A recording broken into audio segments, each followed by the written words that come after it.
सत्य के साथ। नमस्कार दोस्तों, मैं हूं आशीष तिवारी और आप देख रहे हैं टीवी न्यूज वायरस।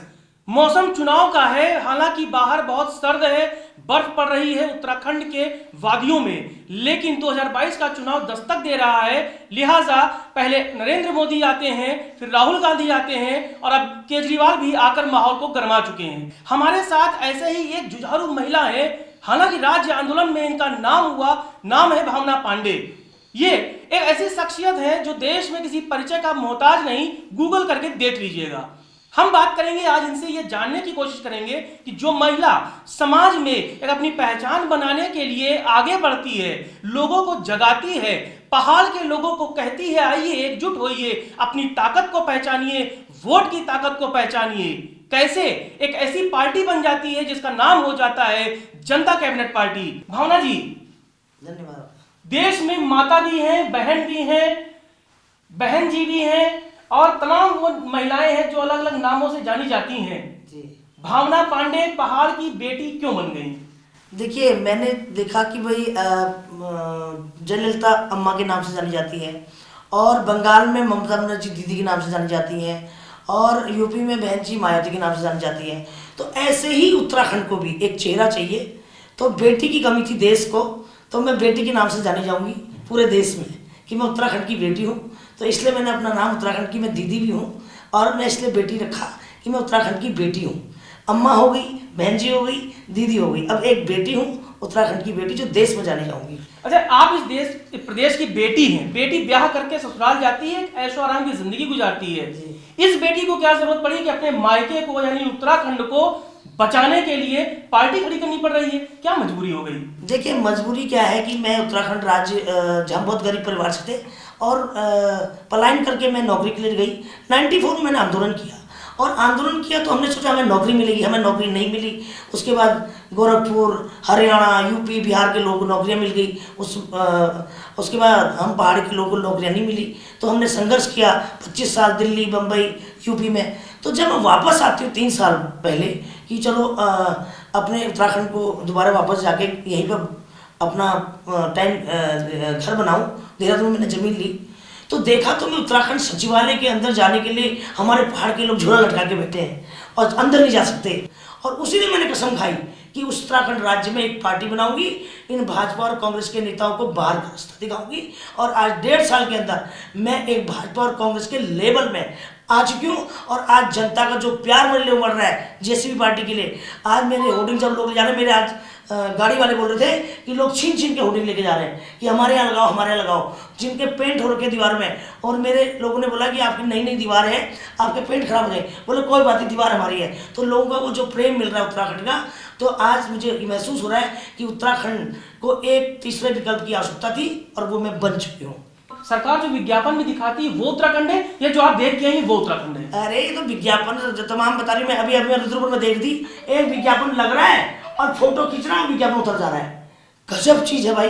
रुद्रपुर के अंदर विज्ञापन लगा के फोटो खींचे जा रहे हैं और जगह जगह विज्ञापन, सब विज्ञापन, कागजों में सब काम। पहाड़ों में न सड़क बनी, न स्वास्थ्य, कुछ नहीं है उत्तराखंड, कुछ नहीं है, सब दिखावा है। यही भाजपा भी दिखावा करती है, यही कांग्रेस भी दिखावा करती है। इस बार जनता 2022 में उनके पास विकल्प नहीं था, एक विकल्प उत्तराखंड राज्य के लिए एक राज्य आंदोलनकारी बेटी ला चुकी है और इतना प्रेम मुझे मिल रहा है। मुझे इतना यकीन नहीं था कि मुझे इतना कम समय में इतना प्रेम मिलेगा और एक 70 साल पुरानी पार्टी के लेवल आज मैं अपने आप को मान रही हूँ। जितना प्रेम मुझे मिल रहा है तो मैं मान रही हूँ कि आज मैं नंबर 1 पे मैं हूँ, 2nd पे कांग्रेस, 3rd पे बीजेपी। अच्छा, प्रेम तो आपको हरीश रावत का भी मिलता रहा है, प्रेम तो आपको किशोर उपाध्याय का भी मिलता रहा, प्रेम आपको सरिता आर्य भी देती रहती हैं और तमाम ऐसे विधायक हैं जो सब सिटिंग विधायक हैं, लेकिन बिहाइंड द कर्टेन वो आपसे भी प्रेम जताते हैं। देखो, हरदा तो मेरे बड़े भाई हैं, नो डाउट। मैं क्यों कहूँ, देखो हमारे मतभेद हो सकते हैं, मनभेद नहीं हो सकते, ठीक है। बड़े भाई रहेंगे और किशोरदा भी भाई जैसे हैं और वो मेरे उत्तराखंड के हैं। मगर ये बात है कि दिल्ली दरबार से पार्टियाँ चलती हैं, सारे अधिकारी दिल्ली से आते हैं और ये लोग अपनी कुर्सियां बचाने के लिए दिल्ली दौड़ करते हैं, बीजेपी वाले नागपुर दौड़ करते हैं। तो ये तकलीफ का विषय है। दिल्ली दरबार के लोग हमारे एक्चुअल में अधिकारियों को पहाड़ी की भूगोल की स्थिति पता है, सारी चीज़ संचालित दिल्ली से होती है, ये तकलीफ का विषय है। तो इसलिए काम नहीं कर पाते हैं और यहाँ ब्लैकमेलिंग चलती है।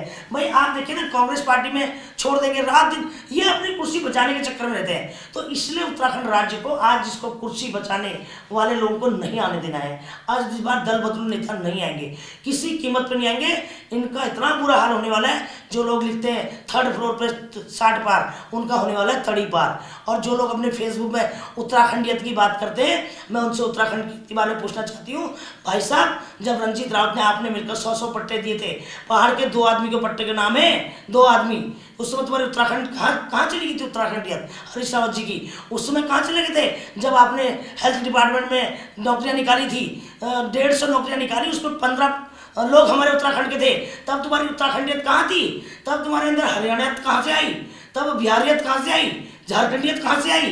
बताइए ना, जवाब दें। आज फेसबुक में ना दिखा है उत्तराखंडियत, आज ये ना दिखा है माया उपाध्याय के गाने में रॉकेट, ये क्या नाटक है?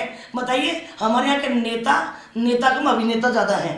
ऐसी हड़क सिंह रावत नाच रहे हैं, बताओ दारू पी के। कल मैंने एक सोशल मीडिया में देखा, क्या शर्म आनी चाहिए नेताओं को, कैबिनेट मंत्री हैं, क्या तुम शो कर रहे हो हैं?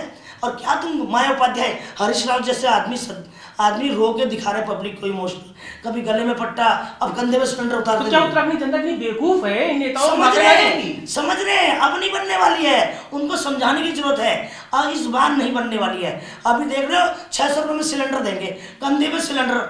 अब ये टाइम चला गया, आलू प्याज सरकार बदलती थी, वो टाइम चला गया। सिलेंडर से तुम्हें वोट मिलेगी, अब कुछ नहीं मिलेगा। नौकरी दो, रोजगार दो और काम करो, सड़क दो, स्वास्थ्य दो, तो वोट मिलेगा, वरना नहीं मिलेगा। ये कंधे में सिलेंडर उठाओ चाहे ट्रक उठाओ। अच्छा, कुछ लोग ये भी कह रहे हैं कि भावना पांडे ने जेसीपी बनाई, जनता कैबिनेट पार्टी, चुनाव चिन्ह रखा क्रेन, जी अतिक्रमण करेगी। वो अतिक्रमण क्या है? वो अतिक्रमण ये है कि हमारे यहाँ के जो नेता है ना, इतने ढीठ नेता है, चुनाव चिन्ह क्रेन से नीचे इनके नीचे काम नहीं करेगा। क्रेन इनको खींच के ले जाएगी, खींच के, क्योंकि इससे छोटा चुनाव चिन्ह इस उत्तराखंड में काम नहीं कर सकता। इतने बरगद के पेड़ हैं ये बरगद के पेड़ जो दोनों हैं, इनको उखाड़ने के लिए क्रेन ही चाहिए। तो इसलिए मैंने चुनाव चिन्ह क्रेन लिया, जनता कैबिनेट पार्टी, और जनता की कैबिनेट बनेगी इस बार दल बदलू सरकार नहीं बनेगी, इस बार दिल्ली दरबार नहीं आएगा, इस बार बनेगी जनता कैबिनेट। अब नहीं आएगी नेताओं की कैबिनेट, अब आएगी जनता कैबिनेट। अच्छा, केजरीवाल आए थे, कोरोना हो गया, अब शगुन हो गया क्या? किसको कोरोना हुआ? केजरीवाल को हो गया, कल ही हो गया। उसको पहले से होगा, दिल्ली से लाया होगा। देखिए केजरीवाल, आप देखिए केजरीवाल हो चाहे मोदी जी हो, चाहे ये 70% राहुल गांधी, आप मुझे बताइए, एक अगर आप फोटो देखेंगे ना, वही शक्लें कहीं ना कहीं मिलेंगी आपको। केजरीवाल की भीड़ में भी मिलेंगे, बीजेपी की भीड़ में भी मिलेंगे, और कांग्रेस के एक ही चेहरे आपको मिलेंगे, एक ही चौक से लाते हैं सारे, यानी पैसे देके लाए जा रहे हैं। यस, बिल्कुल 200%। आप देखिए ना, उनसे पूछो तो मोदी को मुख्यमंत्री बताते हैं, अगर उनसे पूछो राहुल गांधी, उनको पता ही नहीं है। और उनसे उत्तराखंड का सीएम नहीं पता, कोई वो वोटर है नहीं जो हमारे यहाँ पर चौकों पर खड़े थे, सेलाकुई में, देहरादून में, यूपी के बॉर्डर से। अब बताओ, सब यूपी बॉर्डर से सब भर के लाते सुबह, गाड़ियों में भर के, मतलब संख्याओं में चल रहा है। पब्लिक को दिखाया जा रहा है शक्ति प्रदर्शन कि भाई हम सब, पब्लिक जानती है ये भीड़ जुटाने से कुछ नहीं होने वाला। पब्लिक ये सोचती इसका लहर चल रही, कुछ लहर नहीं चल रही, आपकी लहर कोरोना लहर की तरह गायब होगी, देखना। आखिर में हमारे दर्शक ये जानना चाहेंगे कि आप चुनाव में कहां से लड़ेंगी, आपकी तैयारी क्या है, और अब आप आगे चलकर किस तरह से सक्रियता बढ़ाने वाली हैं?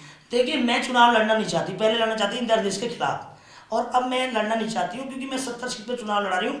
तो मुझे सब जगह जाना है, सब जगह मुझे भाषण भी देने हैं, चुनाव भी देखना है, हर आदमी मुझे मिलना भी चाहेगा। हर विधानसभा में 70 दिन बचे होंगे, अगर मतलब 30 दिन 40 दिन प्रचार को मिलेगा, तो मैं चुनाव लड़ना चाहती। ना मुझे मुख्यमंत्री का कोई शौक है, मैं तो उस गाड़ी में घूमती हूँ 8-12 साल से, जिस गाड़ी में मुख्यमंत्री अब घूमता है। सब शौक पूरे हो चुके हैं, 5 स्टारों में सालों साल में रह चुकी हूँ, और आज मैं ऐशों की ज़िंदगी, एक मुख्यमंत्री उतनी ज़िंदगी नहीं जी सकता जिस ज़िंदगी मैं जी रही हूँ। तो मुझे आवश्यकता नहीं मुख्यमंत्री बनने की है। मैं उत्तराखंड के गौरव, आज आपने मेरे होर्डिंग में देखा होगा, मैंने उत्तराखंड के गौरव, 2 देश के गौरव में रानी लक्ष्मीबाई, वो मेरी आदर्श है, उसके बाद तिलरोत्री जी मेरी आदर्श है। आपने देखा होगा उत्तराखंड के सारे गौरव हैं, तो मैं तो अपना नाम वहाँ चाहूँगी कि एक दिन मेरा नाम आए कि मैं इतिहास बदलने आई थी, और इतिहास बदला, और मैं बदल के रहूँगी। ये नेता करने देंगे आपको? बिल्कुल करने देंगे। अरे जनता का क्या करेंगे ये लोग? सुना है आपकी होर्डिंग भी कुछ फाड़ रहे हैं? बिल्कुल फाड़ रहे हैं। अभी देखो ना, घंटाघर के नीचे मेरे होर्डिंग के ऊपर कांग्रेस चिपका रही लगाता है। चिपका होर्डिंग, क्या फर्क पड़ता है? उत्तरकाशी में फाड़ दी, फाड़ दो, उससे कोई फर्क नहीं पड़ने वाला।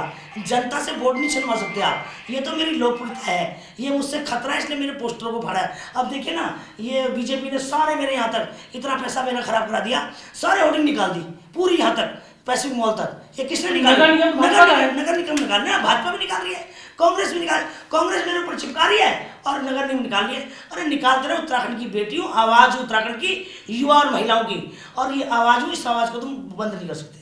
जनता से आखिरी में चलते चलते क्या कहेंगी? जनता का प्यार जो मुझे मिल रहा है, मैं उसका धन्यवाद करूंगी, और आगे बहुत ही मुझे खुशी है जितने मुझे फोन आ रहे हैं और जितने लोग छीन छीन के मेरे होर्डिंग लेके जा रहे हैं। एक आदमी तो 3 होर्डिंग कहता लेने को, यहाँ भी लगा दो, यहाँ भी लगा दो। तो मुझे उससे बड़ी खुशी हो रही कि आज उत्तराखंड को तीसरे विकल्प की आवश्यकता है। पहाड़ों में जब मेरे लोग गए, बता रहे लोग कि जबरदस्ती लोग छीन छीन के होर्डिंग लगा रहे हैं अपने पास, तो उससे मुझे लग रहा है कि जनता को तीसरे विकल्प की बहुत खुशी है और बहुत प्रेम मिल रहा है, और ये वोट में तो 200% कन्वर्ट होना ही होना है। उत्तराखंड भी एक ऐसा प्रदेश है जहां 2 बेटे हैं, भाजपा और कांग्रेस 20 सालों से इस राज्य को पाल पोस रहे थे। अगर उनसे गलतियां होती हैं तो बेटियों को मौका दीजिए। बेटियां घर को संवारती हैं, परिवार को आगे बढ़ाती हैं और एक बेहतर समाज का निर्माण करने में अहम भूमिका निभाती हैं। ये फैसला आपको करना है कि भावना पांडे जी की बातों से आप कितने प्रभावित हुए हैं, लेकिन वोट जरूर दीजिएगा। वोट आपका अधिकार है, सही जगह दीजिएगा, ये आपकी जिम्मेदारी है। नमस्कार। सत्य के साथ